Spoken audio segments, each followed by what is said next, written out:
Looks like those kids had a big time down there last week.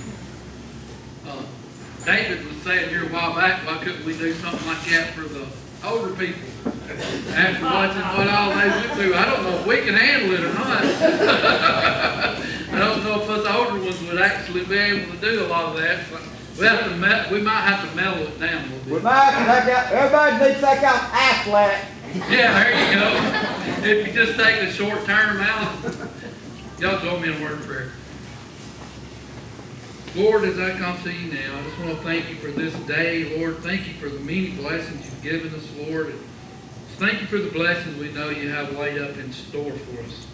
God, I thank you for all these people who went down with the youth to camp and worked with them, Lord. And thank you that they've all made it back safely to be with us, Lord. And just thank you so much for the many blessings of watching this and that your Spirit moved and touched them down there this week. Now, Lord, as we go into this day, I just pray that, Lord, you will just move me out of the way, Lord, and just use me as a vessel to carry your word this morning, Lord. I am nothing without you, but I just pray, God, that your word goes out. Most of all, I pray, if there's one here today that don't know you, that they'll come to know you before it's too late. In Jesus' name, amen. Y'all, it's kind of amazing that some of the stuff I've heard, even from last night and today, and then where the message is going today, it's amazing, like Mike said, how everything ties in. But sometimes it just works out that way. We're going to be going first thing this morning to Luke chapter 6. We're going to start at 37.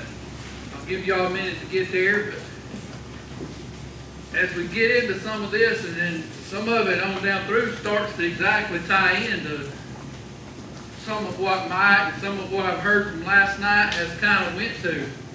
Luke chapter 6 verse 37 says, "Judge not, and you shall not be judged. Condemn not, and you shall not be condemned. Forgive, and you will be forgiven."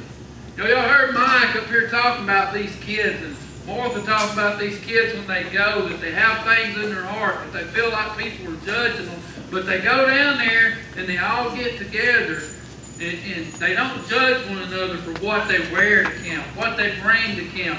Whether their clothes they bring down there is a little wore out or whatever. They don't care. They just get there and come together and worship together and just work together. And it makes me wonder why us as adults sometimes don't want to do that. If somebody shows up at an event or something, it's kind of like, they can't get out there and participate in this because they're not wearing blue jeans, they're wearing some other kind of pants. Or they're not wearing cowboy boots, they're wearing tennis shoes. They're not wearing a certain kind of shirt, they're wearing this. And us as adults, sometimes we could learn from some of these youth and some of these children by not looking at what they're wearing and how they're acting and whatever, but we just want to help them. We want to be there for them. We can learn from the kids. Sometimes our kids learn from us, but if we would just sit back and watch that video again and look how they were all coming together, and us as Christian people would do that and come together and forget about the judgment of people and what they're wearing and what they look like, then how much more we could get out of life. How much more God would bless us if we would just do that. Judging others. Sometimes, when we get into that judging, we see somebody and we think, I want you to look, he's wearing those jeans that are messed up and all that, and he's come to church in them. And that's why I'm glad Crossbred and the Cowboy Church don't care what you wear. Some of them would judge you because you come in with those faded jeans or tore jeans. And we look at them and we say, now why would they wear that to church? But have you ever just sat down and thought for a minute and think, that might be all they got. That might be all they got.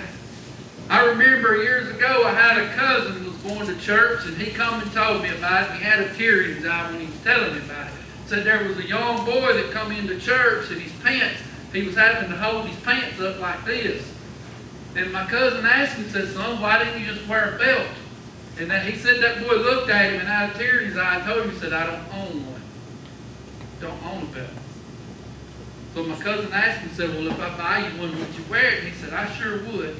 So the next Sunday, he took him that belt and he said, you would have thought he'd give him $1 million. And that kid was more tickled over that belt. This was the way he talked to young teen, 13, 14-year-old. Was more tickled over that belt than if he had given him a bunch of money.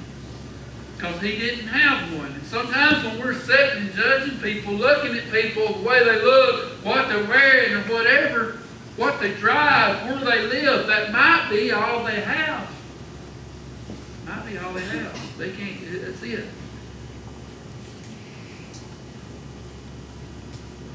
Some people look at different churches and they're like, they judge the people that go there because they read a different Bible or they have different beliefs. If they believe in Jesus Christ, born dead and resurrected, and He's the true Son of God, the basics and loving and caring, the rest of it, sometimes we judge people because they don't believe in eating meat or they don't believe in doing these things. Anytime we're judging people, though, it's coming right back on us. Going down to verse 38, and this is where, what's the preacher getting into? 38 says, give, and it will be given to you. Good measure, pressed down, shaken together, and running over, will be put into your bosom. For with the same measure that you use, it will be measured back to you. Now, sometimes when you get up in a pulpit or you get up at church and you start talking about giving, people start to get scared. The preacher's fixing to start talking about us giving our money away or giving whatever. When somebody asks you something about giving, the first thing you think of is money. Money. Well, why? There's other stuff you can give. Your time. These people that gave up their time to take these youth to camp, they give up their time to go down there. There's other stuff you give besides that. You know, people get to needing something, we give. We give. It might not necessarily be money. That time means more sometimes to these kids or to other people that need it than other stuff. Just because somebody talks about give and you'll get back don't necessarily mean they're saying to give money. You know, sometimes people need just... I had a person last week tell me they went to a flea market. And they were up there and they were buying some stuff and they went over and it was an older black gentleman there and they bought some stuff from him. And when they were paying him, that guy, he said, he just looked at him and said, I want to tell you two something. And they were like, what? He said, I just want to tell you I love you. I just want to tell you I love you. Sometimes that's all people need is kindness. We can give kindness to people when they need it instead of sitting back and looking at them and thinking, well, they got themselves in this shape. How many have heard people tell people, they got themselves in that shape, they can get themselves out of it? Show a little kindness sometimes. Show them the love. Give that compassion that they need. And sometimes that's all it takes to lift somebody up. That person that was telling me that story said, that made me feel so good that somebody that didn't know me from anything just looked at me and thought, I need to tell this person I love you. Sometimes that's all it takes. Something small like that to lift somebody up. Giving that kindness. Giving that compassion. Just because we talk about giving might not necessarily mean we're meaning giving money. You give to people, give you time. Here at church, Mike was talking about people coming up and working. He tells you what you give, you'll get back. You give love to those people when they need it. When you see they're down, you show them compassion, tell them I care, I want to help you. Then when you get in that situation, God will send somebody to you to give it back to you. He tells you what you give, you'll get back. And a lot of people think, well, I'm going to give my money and I'll get more back. It don't work that way. It's not just about money. Your time, your compassion, your love. Putting it out there to these people that really need it. Giving. Giving is not always just your money, your time, your love, your kindness, your support. These people need that. I've heard people say, you know, when somebody get in bad shape and they need help, and they're like, I've actually heard people say, I'm not going to help him because more than likely if I do, he's just gonna go blow it on this or that or whatever. How do I know he needs his light bill paid, his water bill paid? He's just gonna go blow it. He drinks all the time. This person might be trying to change. Sometimes they just need that help, and that might be the help that it takes when the church helps them out, or you as a Christian helps them out. That might be what it takes to make them realize, you know what, I want some of what he's got. And don't never forget, it's easy for us to sit back and judge people and say, you know, look what they're doing. I'm going to use myself as a good example right here. I use myself a lot. You ever been in traffic? Lord help us, and somebody just do something stupid, or they're in the left lane going slow, or something, and you're fussing and you're saying, God, I wish they'd go on, and then 15 minutes later you catch yourself doing that same thing. Come on, y'all. I know it's not just me. You catch yourself doing it later, and you're like, well, it's just that one time I'm in this situation. Wait a minute. You don't know that person. How you know they weren't in that same situation? I don't know. You don't know. I've said it before, judging people. You see somebody downtown and you look and they're walking out of the beer store and you're like, ah, look at her. Because they said, walking out of the beer store. Look at it. Well, guess what? Did you look over next door and said his truck was broke down over there and maybe his cell phone was tore up and he went in there to use the phone? You don't know. You might have seen somebody in there and you went in there and talked to them out of buying a bunch of stuff and going and tying one on that night. You don't know. We don't know the situations that people are in. We just want to jump on the judgment train right off and start talking about them, what they're doing and all. And the first thing we want to do is go tell somebody, one of our buddies. Go to that person and talk with them first. That might be when you need to show the love and kindness. They might be in a situation where they need to hear something from you to help them. You don't know the situation. You don't know. Find out before you start judging them. Because woe is me, and like I said with the traffic thing, it'll happen to you when you start judging somebody about what's going on or what's going on in their life or what they're doing. The next thing you know, it'll be right on top of you, seeing how you handle it. Seeing how you handle it. It'll happen, not just with traffic, but in life. Things happen in life. And in how people handle those situations, sometimes we judge whether I wouldn't have handled it that way. If that had happened to me, this is what I would have done. You better be careful, because if you don't, it'll turn around and happen to you. And then you'll be like, wait a minute. You know, why did I handle it that way? Years ago, me and a girl I was dating at the time. Long time, over a year we'd been together, we split up. And I handled it a certain way. And I heard people say it, you know, I wouldn't handle it. And I did. I turned to drinking a little bit, this and that. And I heard people, I wouldn't handle it that way. I wouldn't do it. But then a while later, I seen them going through the same thing, handling it the same way. But I didn't, you know, it would have been easy for me to say, I thought you wouldn't handle it that way. You come to me and told me I was handling it wrong, but you don't do that. You never know the situation before you start judging somebody. Instead of judging them, figure out, what can I give right now? What can I give? Be a giver. Be a giver of your time, kindness, love, compassion, support. Sometimes that support, giving support to someone, sometimes is more important to them than your money or anything else. They might have plenty of money. They might not need your money. What they need is your support. Let them know, I'm with you. I'm here for you. All you got to do, I'm here. If you want to talk, I'm here. If you want me to come just sit with you, I'm here. Giving them that support, understanding. Go down to verse 39. He spoke a parable to them. Can the blind lead the blind? Will they not both fall into a ditch? Can the blind lead the blind? You know, I might talk about these kids and all that and the way they've grown. You know, It's hard for us to tell youth or our children, if we're adults, we got young children getting teenagers, it's hard for us to tell those kids, you need to go to church Sunday, you need to be in church, if we're not going ourselves.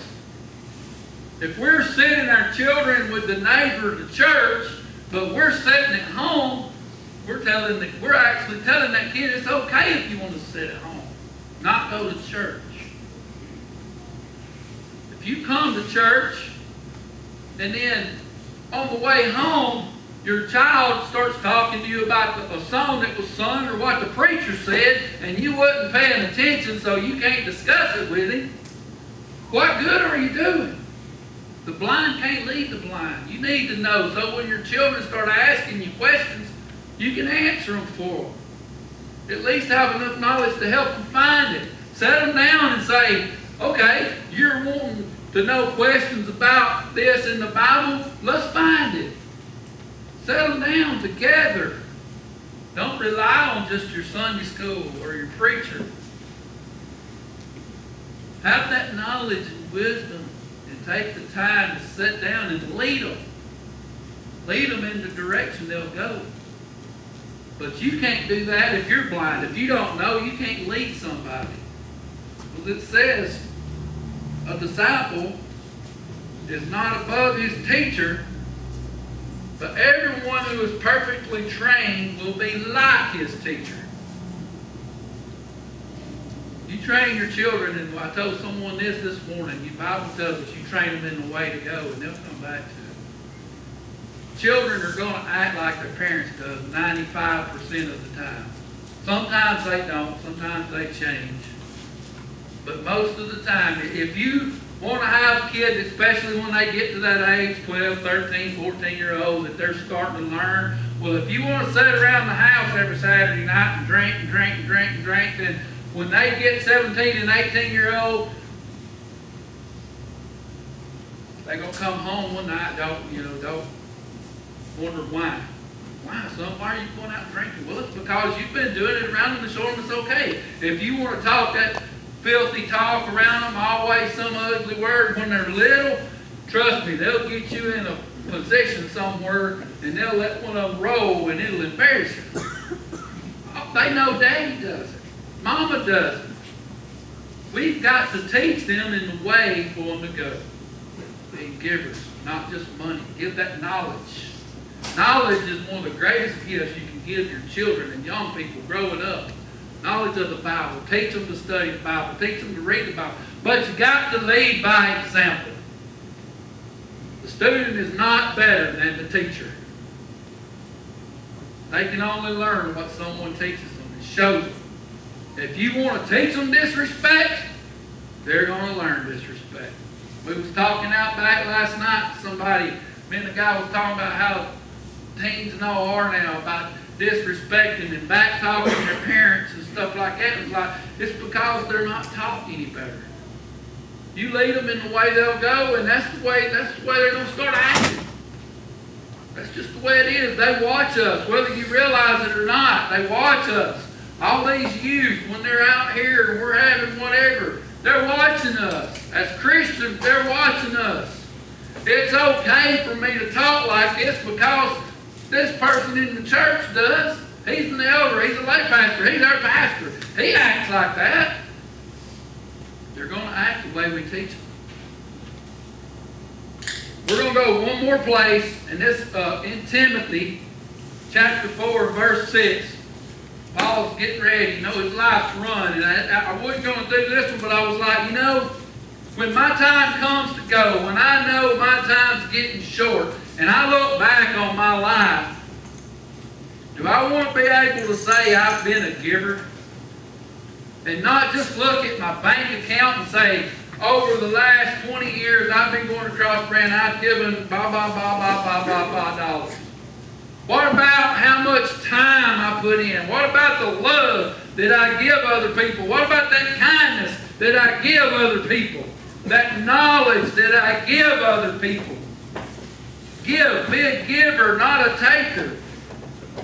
2 Timothy chapter 4, verse 6 says, for I am already being poured out as a drink offering. And the time of my departure is at hand. I have fought the good fight. I have finished the race. I have kept the faith. Finally, there is laid up for me a crown of righteousness, which the Lord, the righteous judge, will give me on that day. Not to me only, but also to those who have loved his appearing. That verse I was reading to you, it tells you whatever you give, it'll come back to you. In 38, given it will be given to you. Good measure, pressed down, shaken together, and running over will be put into your bosom. For with the same measure that you use, it will be measured back to you. When it comes time when you face God, when you face Jesus at your judgment time, when he opens that book up and he goes through there, do you want him to look at it and say, you didn't do a lot. More of a taker, or do you want him to look at it and be like, yeah, a giver. He gives compassion to people. He gives love to people. You give all this, and then all that love comes back to you. All that compassion comes back to you. Don't be one that looks at someone and thinks they put themselves in that position. Be one that looks at that person and says, what can I do to help? Don't be one that looks at someone and says, I wouldn't handle it that way, because you don't know how you would handle that situation until you're in it. Don't be the one to judge others, because when you do, you're putting judgment on yourself. I'm fixing to close us out in a word of prayer today. If you're here today and you have a need, you have something you need to pray about, bring it down here to God. Bring it to the front. Bring it to the front row. Somebody will meet you and pray with you. If you're here today and you don't have Christ in your life, I'm going to say a prayer in my closing prayer. You can come to know the Lord right where you sit. You can give it to God right where you sit. You don't have to move. Just say that prayer with me. If you want someone to pray with you, bring it down here. Bring it to the front. Give it to God. I've been talking about giving. Most precious thing you can give is your life to God. Give it to God. You got something going on, give it to God. He wants it. Go to him in word prayer. God, Lord, as I come to you now, I just thank you so much for all you do. God, I just thank you for this church. Thank you for every person gathered here today, Lord. Thank you for your word, Lord. And Lord, I just pray as I go through my life that you will give me just knowledge and sense to know when it's time to give someone that love, to give someone that understanding that they need, that kindness that they need, to be a giver, Lord, to give. Lord, right now I pray, if there's someone here that don't know you, Lord, they can come to know you right now just by saying this simple prayer. Lord, I know I'm a sinner. Lord, I've lived my life wrong for so long. Jesus, I confess you are the Son of God. And I thank you, Jesus, for dying on the cross for my sins. Lord Jesus, I confess my sins to you now, and I pray, forgive me where I failed you. Come into my life and be my leader and my guide from this day forward. God, as we go on through our week, I just pray that you will be with us, Lord. Open up our hearts, Lord, for giving, Lord. Not just monetary giving, Lord, but just giving what people need, kindness and understanding and everything, Lord. Just be with us. God, go with us through this day. Keep us safe. Lead, guide, and direct us. We'll give you the praise, honor, and glory for it all. In Jesus' name I pray. Amen. All right.